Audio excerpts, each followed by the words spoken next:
Here today. And a lot of this stuff is probably not new to the seasoned investors. We've already talked about some of the different questions you want to ask of the investors. And now we're going to get into some of the different areas of where you can go, what you can do to actually build that list. One of the very first things you see on the handout, if you would pull it out, is attending the REI groups and networking groups and stuff in your area. And that's kind of what we're doing today, right? It's, in my opinion, is one of the best ways to do that because you're talking to like-minded people. The question is for you is, meeting everybody and asking those questions we were just talking about. What are they looking for? How quick can they close? Do they care about cosmetic type rehabs or major rehabs, or are they looking for pretty houses? And this is important to not only are you wanting to build a buyer's list for wholesalers and rehabbers but you also want to be building a buyer's list for owner finance type buyers, right? Now you're not going to find most of those kind of people are not going to be available in these kind of environments. You want to look for a lease option owner finance kind of buyer on the web. You're going to do marketing for that kind of buyer out on the internet. You're going to want to run newspaper ads, and a lot of that is discussed here. But you don't have to have an all-cash buyer. That's what we think about most of the time when we think about buyers list. But it's not necessarily an all-cash buyer that you're after. Because you're going to see that even though, as John mentioned, his primary business is wholesaling.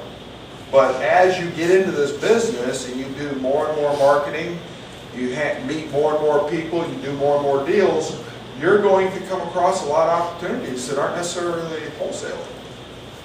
Yes, sir. Right now, one good way to find that type of buyer is put a for sale by owner sign in your front yard.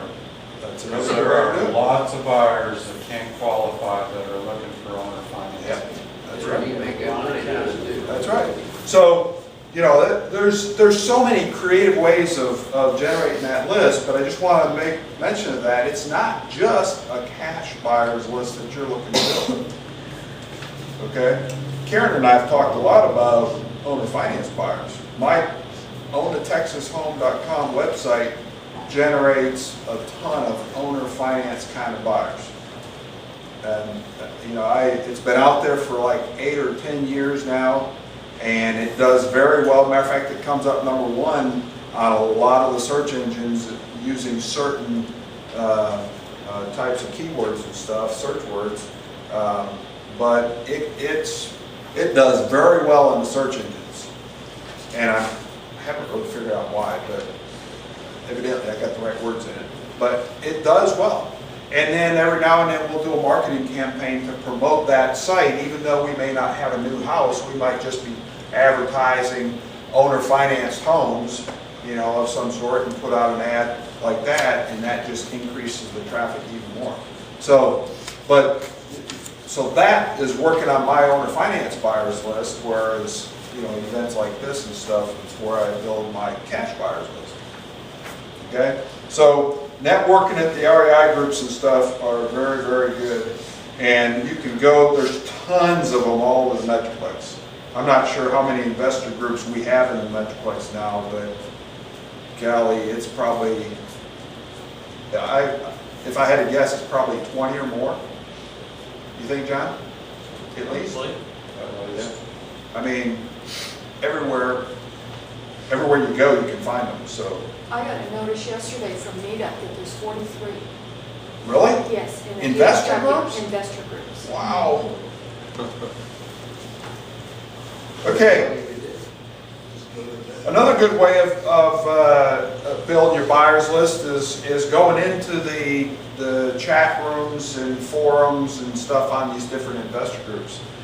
You can kind of do what we were talking about earlier about putting out an email on the group list. That kind of does it. But for example, the DFW REI Club in Fort Worth, they have a chat room that's specifically designed to communicate back and forth amongst one another.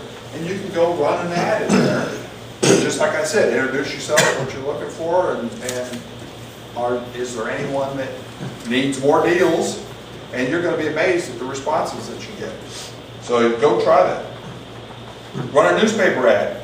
And an example might say, investor rehabbers wanted, local property investor selling homes at huge discounts.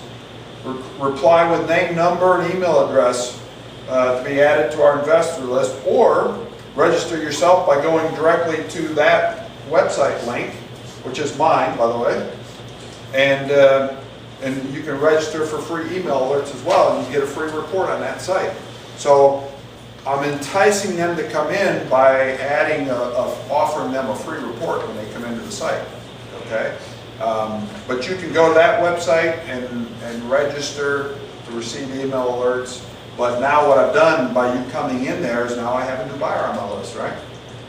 Okay, you can do that same thing. And for the new folks that don't have a website yet, you can go post your properties on that site as well, and we'll help you get them sold. So that's another way to help move your properties.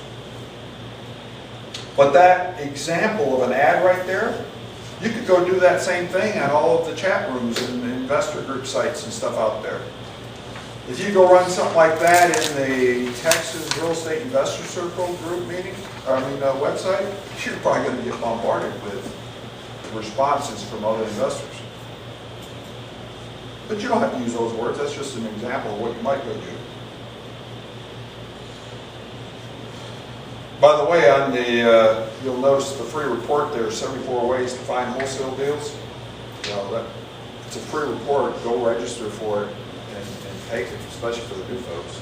There's a lot of good ideas in there on finding those wholesale deals. Okay. Well, I'm gonna come back to number 4, because that's on leveraging. You have to talk about that a little bit more. Do you have a copyright on that? Huh? Do you have a copyright on that? Take it, Can we do steal what you it? want. Pass it up. It's free. Okay, marketing to landlords. You can go in and buy a list of absentee owners. And for those that may not know what absentee owner is, it's anybody that doesn't live in that house, in that address. They have a forwarding address, which means that they're a landlord in some shape or fashion, unless it's a vacation property for them. But you can go write letters, you can write postcards to those people and find out if they're interested in becoming a buyer. Okay? So One caveat to that, better if you do it in a short period of time, 3 to 6 months, because otherwise you get people who might be landlords for a long time, or they might have, it might be other circumstances other than that, so you don't waste. what do you mean 3 to 6 months? You can buy absentee owners, you can get the list, or you can run we make our own list, but if you do the list and it's a recent purchase and they have a different address, then that is an active investor, and Sure. it's one that is obviously is a landlord or some capacity. So- That's a great idea. So make sure it's real recent. If it's old, it could be anything. They could have inherited the property and used wasted postage or whatever. Well, I'm not sure that I would say that you wasted postage. You wouldn't waste it, but you're not getting as targeted on your list. Yeah, and that could be, I'm gonna go back to the statement I made earlier. You never know what somebody's gonna do. Absolutely. They might have been a long-term landlord, and you sent them that postcard and got them thinking again, well, maybe it is time to buy another house. Market's, good time to buy. So I just say, you never know. But for the strategy there, 3 to 6 months, if you're trying to find out if that's an active today buyer, that's a good Sure, idea. spot, yeah. That's a good idea. Might Okay. be- They might be a seller too. Especially on the That's older very true. lists, you'll get more sellers, but then you run the risk of too many things. I'm also a buyer. Hey, I'm also looking for people who Yep. would buy. It's kind of confusing. So then you can go on, you can also go to, any kind of landlord-related type of websites. You can go out there and market too. For example, MrLandlord.com, if you haven't ever been there, they've got tons of resources out there on that website, and they have a free marketing